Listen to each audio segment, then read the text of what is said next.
भारत माता की, भारत माता की, भारत माता की।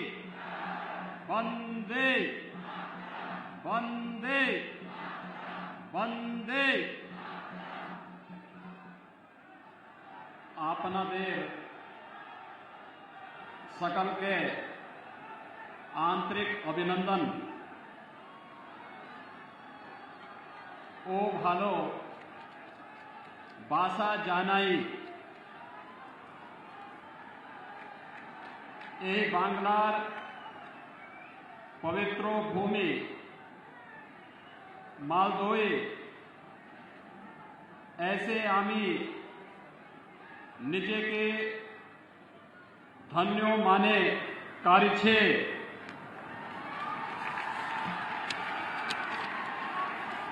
भारतीय जनता पार्टी के इस परिवर्तन यात्रा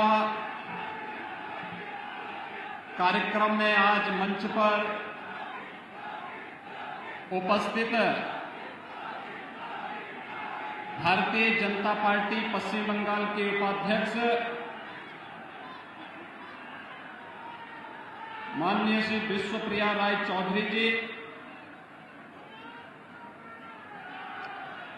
केंद्रीय मंत्रीगण श्रीमती देवाश्री चौधरी जी, माननीय श्री बाबुल सुप्रियो जी, माननीय सांसद अर्जुन सिंह जी, माननीय सांसद श्री खगेन मुर्मू जी, भारतीय जनता पार्टी के राष्ट्रीय सचिव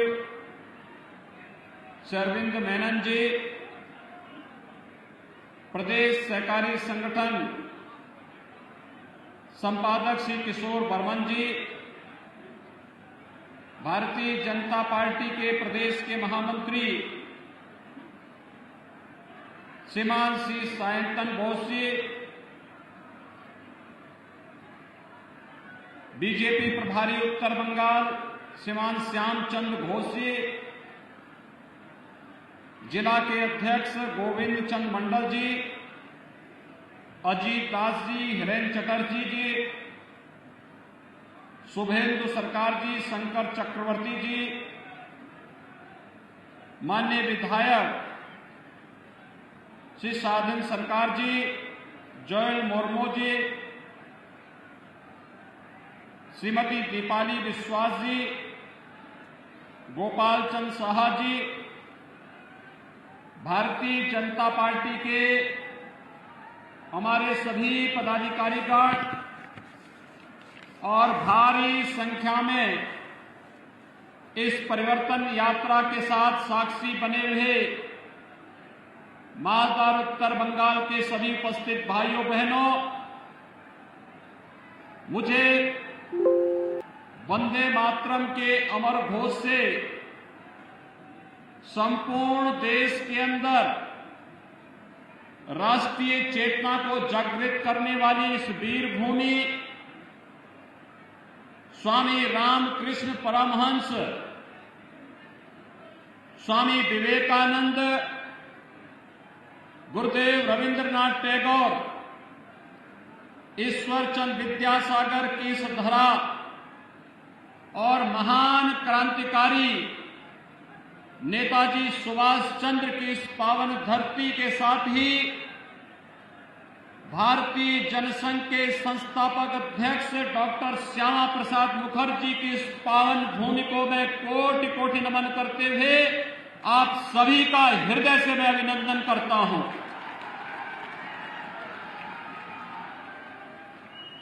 भाइयों बहनों, मालदा भारत की सनातन संस्कृति की भूमि है और भारत की सनातन संस्कृति की इस भूमि को कोटि कोटि नमन करते हुए आज मैं अपने आप को सौभाग्यशाली मानता हूं कि मुझे इस परिवर्तन यात्रा में आपके साथ सहभागी बनने का अवसर प्राप्त हुआ है। हम सब जानते हैं कि महाप्रभु चैतन्य महाप्रभु की इस पावन भूमि ने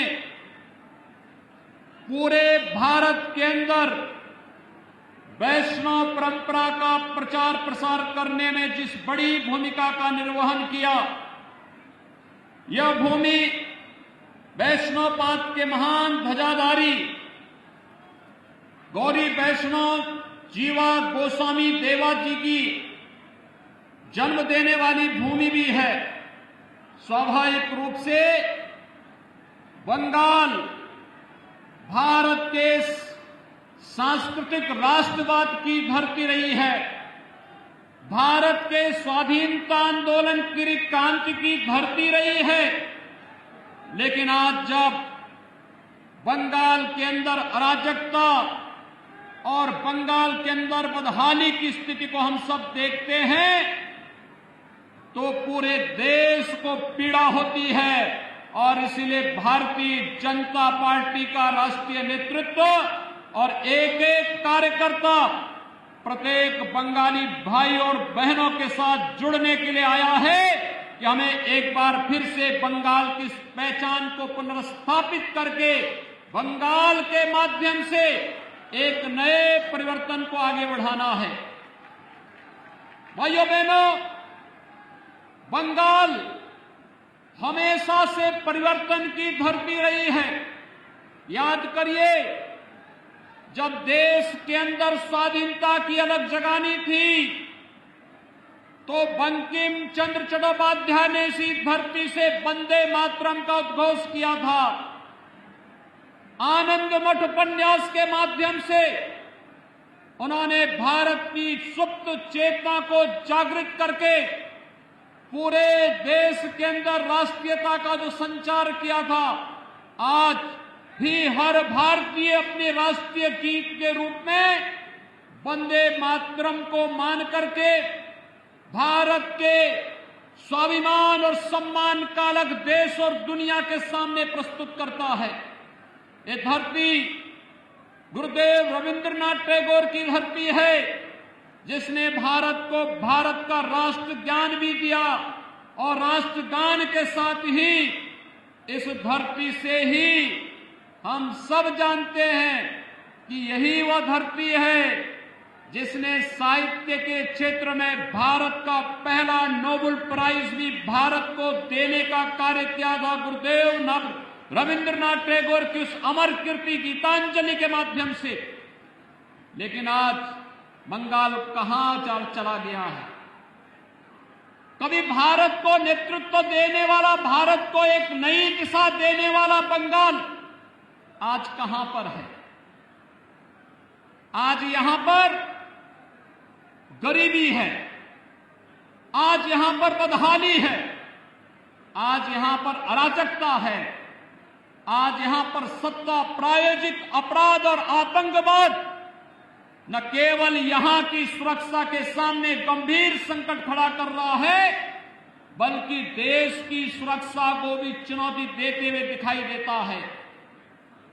आज बंगाल में केंद्र सरकार की कल्याणकारी योजनाओं को लागू नहीं करने दिया जाता है।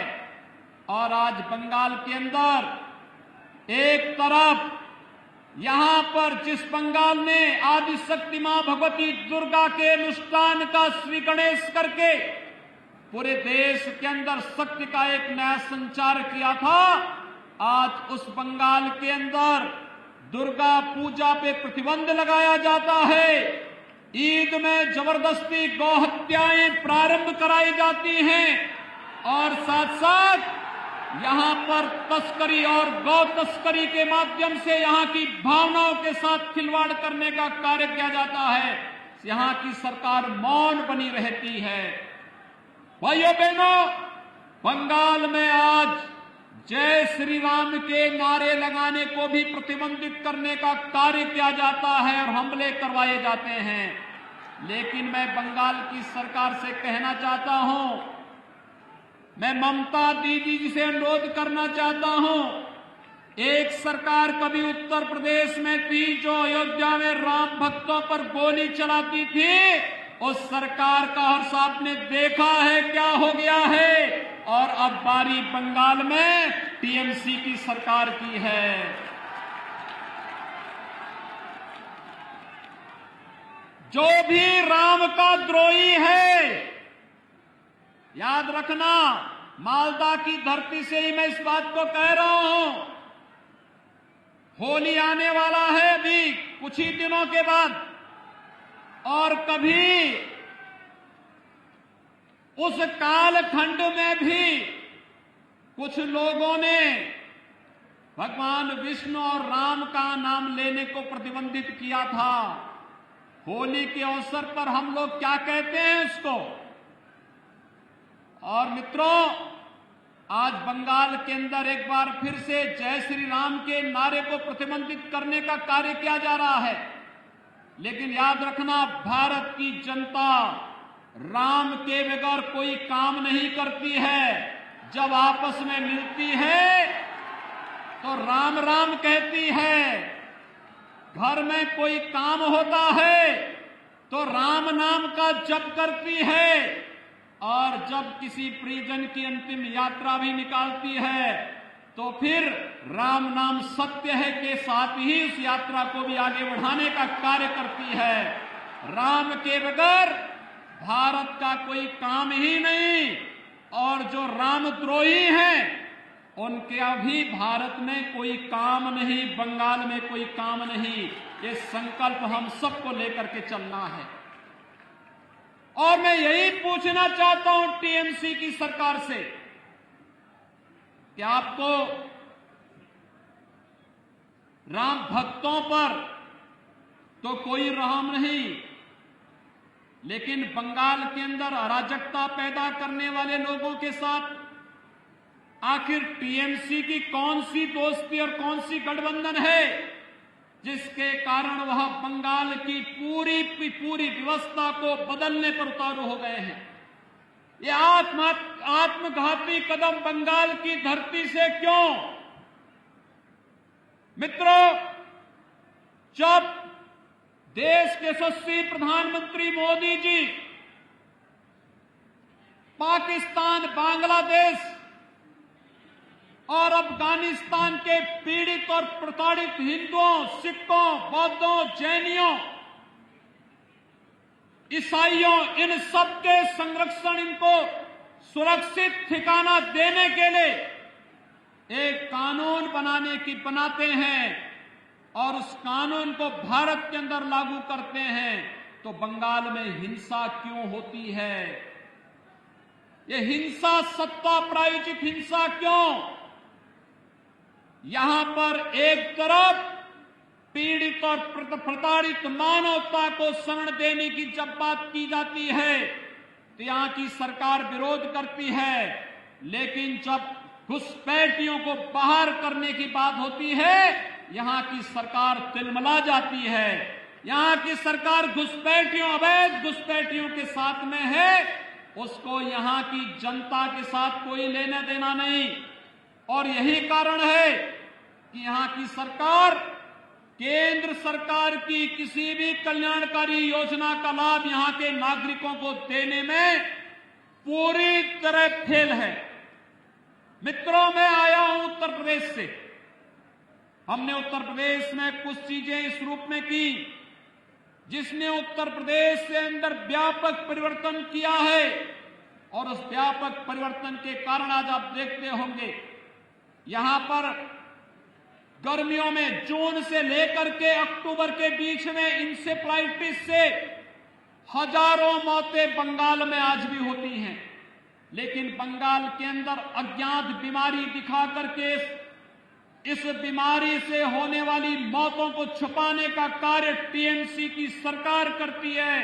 इससे पहले कम्युनिस्टों की सरकार भी यही बंगाल के अंदर करती थी। लेकिन हम लोगों ने प्रधानमंत्री मोदी जी के अनुकंपा और उनकी कृपा से स्वच्छ भारत मिशन के अंदर हर एक गरीब परिवार के घर में एक एक शौचालय बना दिया, हर एक घर तक शुद्ध पेयजल उपलब्ध कराने की व्यवस्था की। आज परिणाम है इंसेफ्लाइटिस उत्तर प्रदेश से पूरी तरह समाप्त हो चुका है। कोई मौत इंसेफ्लाइटिस से उत्तर प्रदेश के अंदर नहीं होती है।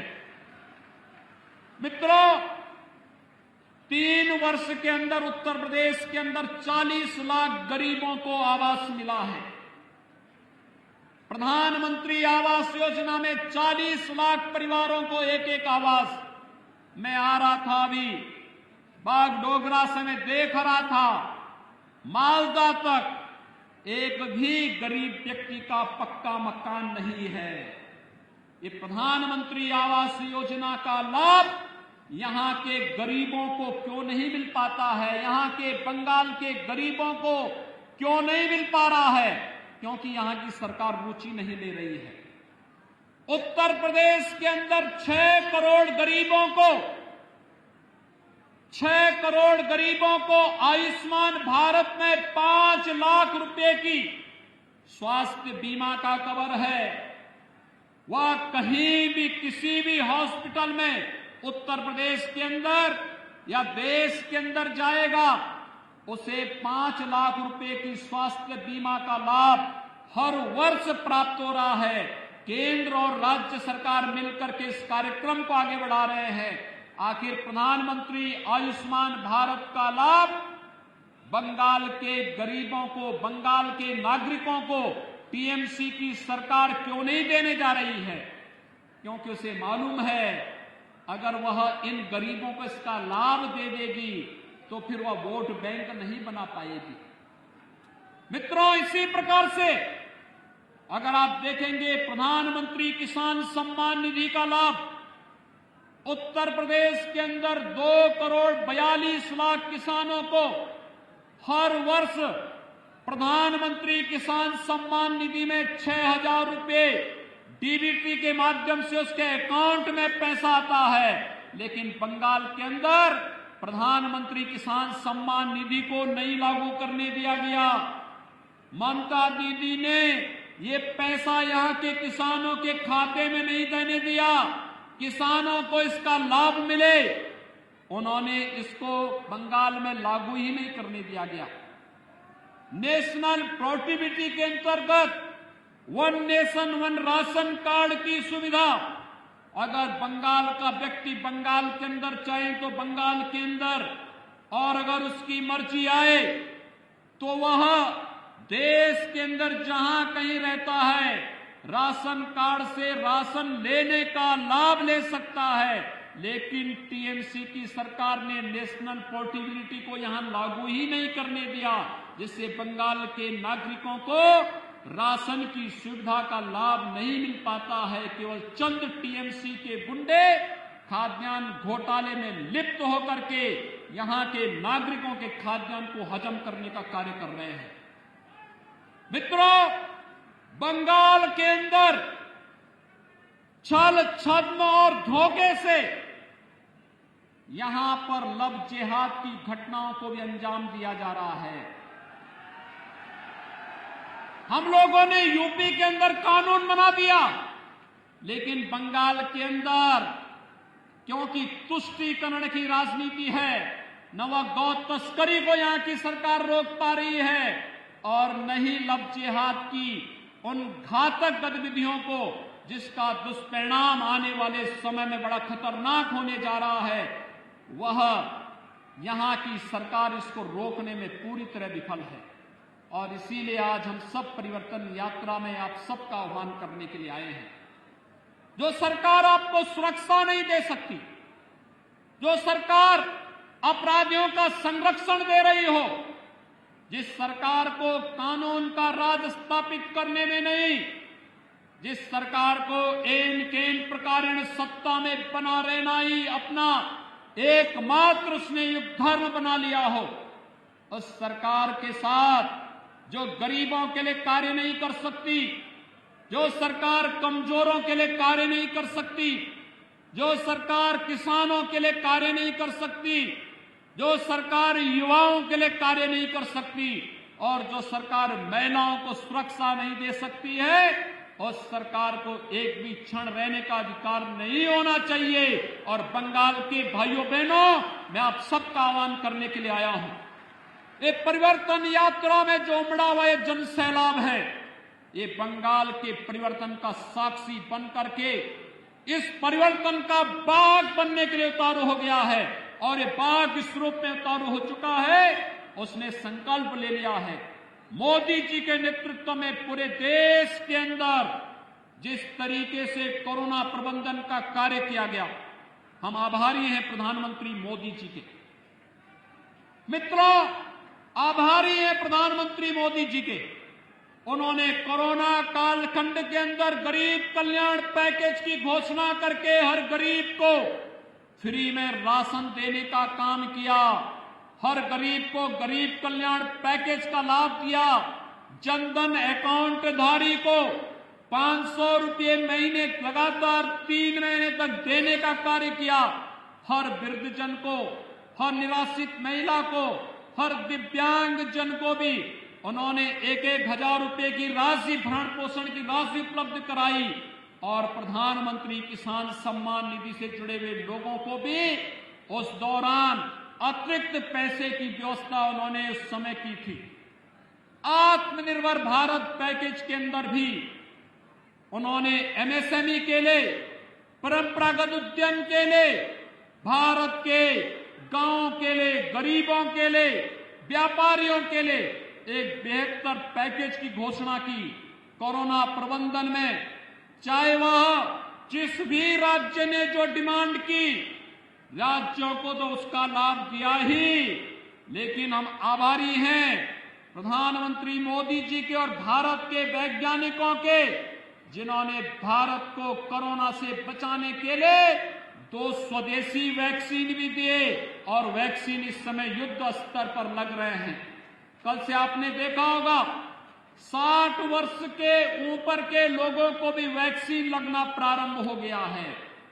ये 60 वर्ष से ऊपर के लोगों को वैक्सीन लगना और भारत के नागरिकों के साथ साथ दुनिया के अपने मित्र देशों को भी वैक्सीन पहुंचाना, यह एक नया भारत की वो तस्वीर है जो दुनिया के अंदर भारत के 135 करोड़ लोगों की ताकत का एहसास करा रहा है। और उस नए भारत के साथ नए बंगाल को भी आगे आकर की इस अंगड़ाई में सहभागी बनना पड़ेगा। और इसी आह्वान के लिए आज हम सब आपके बीच आए हैं। कल्पना करिए, ये बंगाल के अंदर टीएमसी की सरकार ने, उससे पहले कम्युनिस्टों ने, उससे पहले कांग्रेस ने कितनी बदहाल स्थिति पैदा कर दी।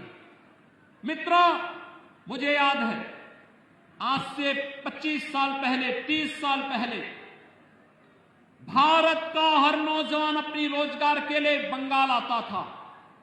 लेकिन पिछले 25-30 वर्षों के अंदर बंगाल को बदहाल कर दिया इन सभी लोगों ने। आज बंगाल अर्थव्यवस्था में काफी पीछे चला गया है। और उत्तर प्रदेश के अंदर भारतीय जनता पार्टी की सरकार थी।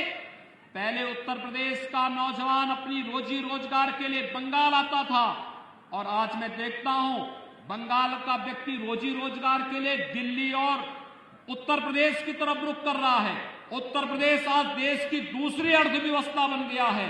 आखिर बंगाल आपका पश्चिमी बंगाल क्यों नहीं बन सकता है, जबकि संभावनाएं थी यहां पर। लेकिन यहां की सरकार ने उस प्रकार की सोच ही पैदा नहीं होने दी।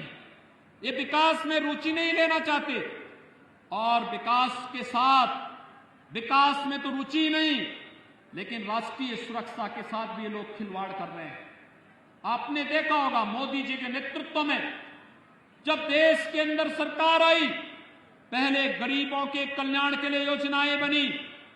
गरीबों के कल्याण के लिए बनने वाली योजनाओं के साथ फिर उन्होंने देश की संप्रभुता को सुरक्षित रखने के लिए कार्यक्रमों को आगे बढ़ाया। याद करिए 5 अगस्त 2019 की तिथि, देश के अंदर आतंकवाद की प्रतीक बनी धारा 370 को हटाने का कार्य भी मोदी जी के नेतृत्व की भारतीय जनता पार्टी की सरकार ने किया था। याद करिए, इसी धरती पर पैदा होने वाले डॉक्टर श्यामा प्रसाद मुखर्जी ने घोषणा की थी, एक देश में 2 प्रधान, 2 विधान और 2 निशान नहीं चलेंगे, नहीं चलेंगे। और उन्होंने कश्मीर मुक्ति के लिए एक आंदोलन प्रारंभ किया था। मित्रों, डॉक्टर श्यामा प्रसाद मुखर्जी के सपने को साकार किया है प्रधानमंत्री मोदी जी ने। और गृह मंत्री अमित शाह जी ने। उन्होंने धारा 370 को कश्मीर की धरती से पूरी तरह समाप्त करके आज कश्मीर भारत के संविधान और भारत के कानून के अनुरूप भारत की व्यवस्था के साथ चल करके विकास की एक नई ऊंचाइयों को पार कर रहा है। मित्रों, 500 वर्षों से हर भारतीय जनमानस की अभिलाषा थी। वह अभिलाषा थी जिसके लिए बंगाल से भी कार सेवा करने के लिए हजारों नौजवान गए थे। श्री राम कोठारी और शरद कोठारी के बलिदान को कौन विस्मृत कर सकता है, जिन्होंने अयोध्या में बाबरी ढांचे को हटाने के लिए अपना बलिदान दिया था। और आज उस सपने को भारतीय जनता पार्टी की सरकार ने साकार किया है। 5 अगस्त 2020 को प्रधानमंत्री मोदी जी के कर कमलों से अयोध्या में भगवान श्री राम के भव्य मंदिर के निर्माण का मार्ग भी प्रशस्त हो गया है।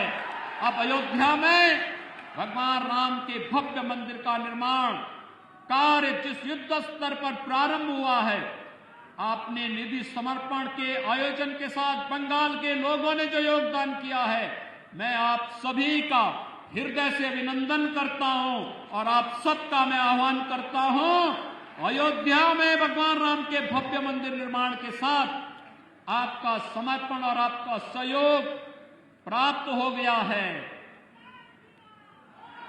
इस परिवर्तन के साथ जुड़िए और भारतीय जनता पार्टी की इस परिवर्तन यात्रा के साथ जुड़ करके बंगाल के अंदर भारतीय जनता पार्टी की सरकार को लाइए और अयोध्या में भगवान राम के मंदिर में दर्शन करके बंगाल को बचाने और बंगाल को समृद्धि के पथ पर अग्रसर करने के आह्वान के साथ हम सभी को आगे बढ़ना पड़ेगा। भारतीय जनता पार्टी कर सकती है। मित्रों, आज जब टीएमसी की सरकार सुश्री ममता बनर्जी जी के नेतृत्व में पूरी तरह विफल हो चुकी है, तब उनके द्वारा तमाम प्रकार के अनर्गल आरोप और प्रलाप किए जा रहे हैं। उनके द्वारा जिस प्रकार की टिप्पणियां और जिस प्रकार के वक्तव्य दिए जा रहे हैं, मुझे आश्चर्य होता है कि इतने लंबे समय तक मुख्यमंत्री रहने वाला व्यक्ति इस तेजी के साथ आपा खो दे, ये बड़ी विचित्र सी स्थिति है। उनके द्वारा जिस प्रकार की बातें और जिस प्रकार की वक्तव्य दिए जा रहे हैं, ये बंगाल का अपमान है, बंगाल के नागरिकों के साथ धोखा है। आप देख रहे हैं, गंगा मैया तो उत्तराखंड से उत्तर प्रदेश होते हुए बिहार और झारखंड होते हुए पश्चिमी बंगाल होते हुए गंगा सागर तक जाती है। ये गंगा मैया तो भारत की एकात्मता की एक बहुत पवित्र धारा का एहसास हम सबको कराती है, जो एक भारत श्रेष्ठ भारत के साथ हम सब को जोड़ती है। लेकिन आज कुछ लोग हैं जो बंगाल के अंदर रह करके भारत की एकात्मता को चुनौती देने की मुद्रा में लगातार अपने राजनीतिक स्वार्थों के लिए तुष्टीकरण की भेंट बंगाल को चढ़ा देना चाहते हैं। हमें बंगाल को तुष्टीकरण की भेंट नहीं चढ़ने देनी है। गंगा की अविरलता और निर्मलता को तो बनाए रखने के लिए नमामि गंगे परियोजना के माध्यम से प्रधानमंत्री मोदी जी के द्वारा कार्य किया जा रहा है, और साथ साथ गौ हत्या को रोकने के लिए भी बड़ा कार्यक्रम हम लोग प्रारंभ करने जा रहे हैं। उत्तर प्रदेश के अंदर कोई गौ हत्या नहीं कर सकता।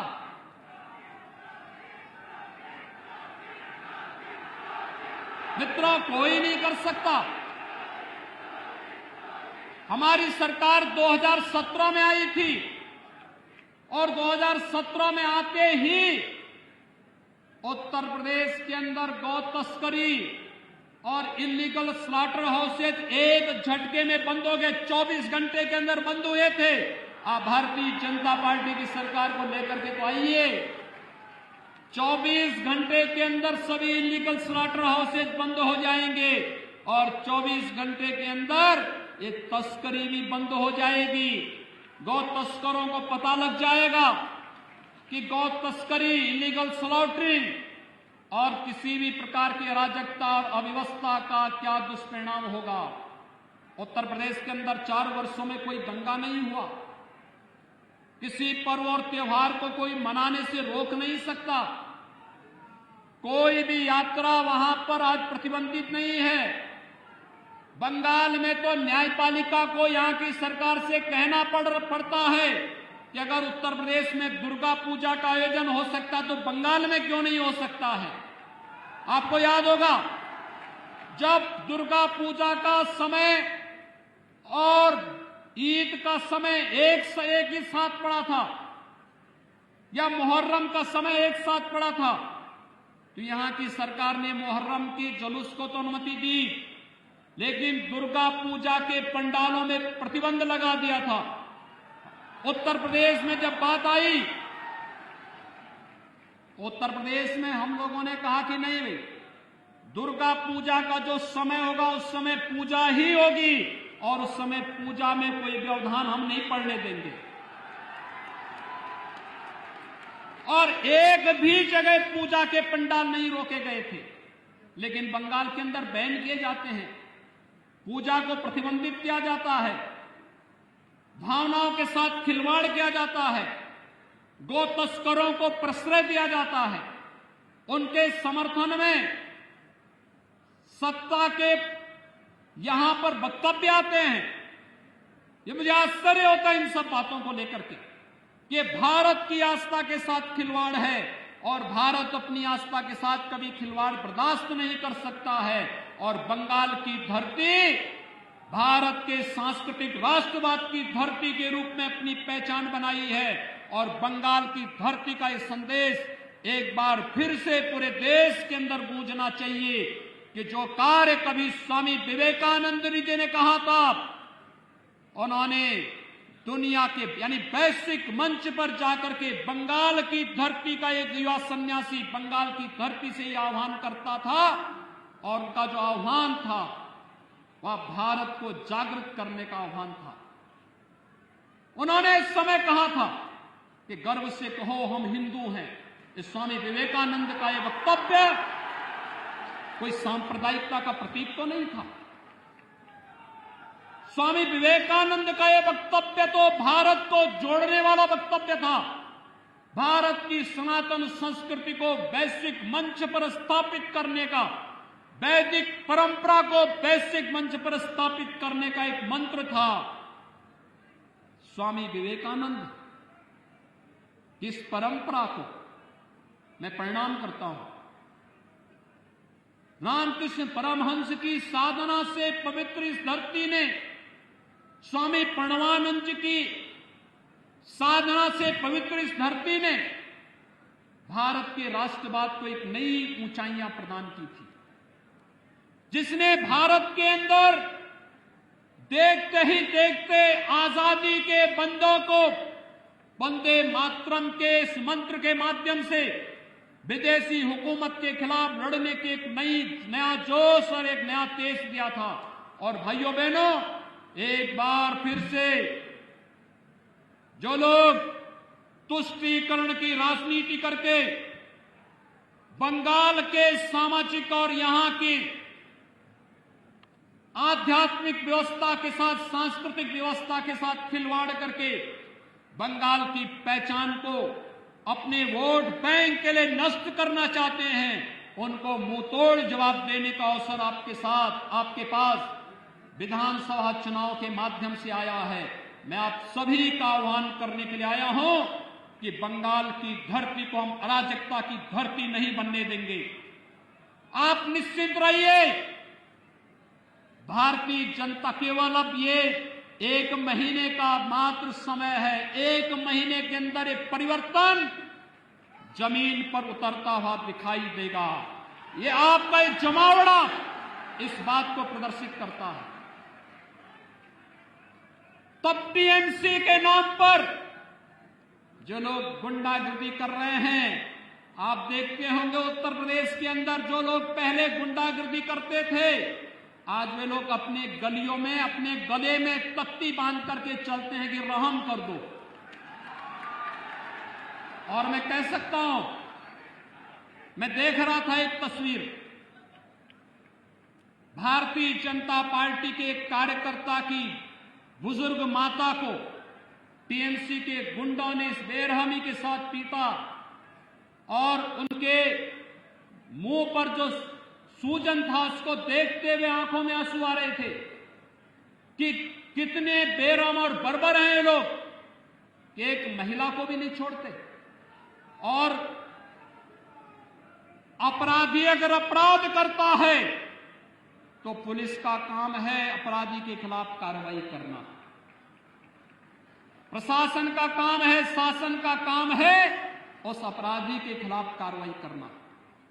लेकिन अगर शासन और प्रशासन अपराधी के खिलाफ कार्रवाई करने की बजाय वक्तव्य दें कि ये सूजन तो घर के विवाद का है, ये पीटने से नहीं सूजन आया है, ये सूजन तो दिखाई दे रहा है मुंह पे, चोट के निशान है, और तब भी बयान दिया जा रहा है कि ये सूजन तो मामूली से विवाद के कारण खड़ा हुआ है।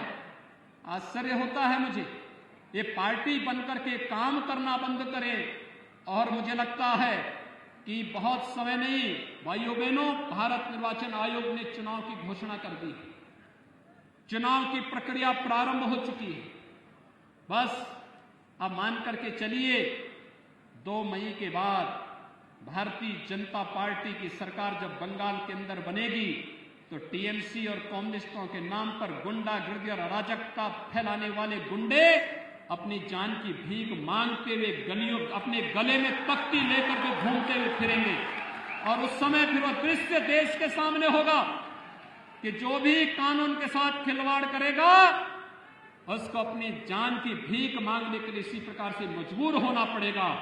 और तब उस समय के लिए हम सबको अपने को तैयार करना होगा, सारे मतभेदों को भुला करके बंगाल को उसकी पहचान को पुनर्स्थापित करने के लिए, बंगाल को विकास की राह पर ले चलने के लिए प्रधानमंत्री मोदी जी के नेतृत्व में एक भारत श्रेष्ठ भारत की परिकल्पना को साकार करने के लिए बंगाल के नागरिकों को भी रोजगार चाहिए, नौकरी चाहिए, बंगाल के नौजवानों के लिए भी अच्छे अवसर होने चाहिए, बंगाल के गरीबों को भी शासन की सुविधा का लाभ मिलना चाहिए, बंगाल के किसानों को भी प्रधानमंत्री किसान सम्मान निधि का लाभ मिलना ही चाहिए, और बंगाल के गरीबों को भी स्वास्थ्य बीमा का कवर मिलना ही चाहिए।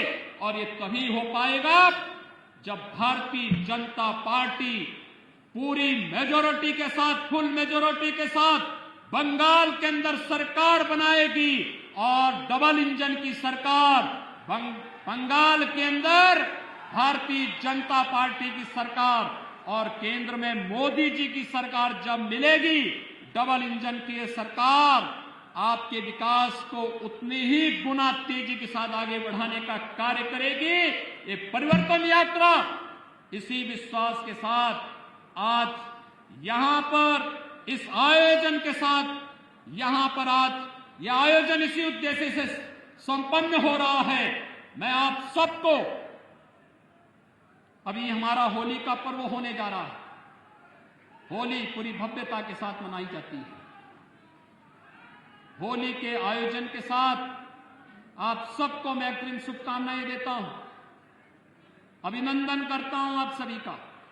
और होली के उत्सव को चुनाव के साथ जोड़ते हुए ये रंग बिरंगी होली 2 मई को बंगाल के अंदर सांस्कृतिक राष्ट्रवाद की दीपावली का उत्सव भी मनाया जाना चाहिए। इस संकल्प के साथ हम सब आगे बढ़ेंगे। आप सबके प्रति मेरी शुभकामनाएं। धन्यवाद। जय जय श्री राम। जय जय श्री राम।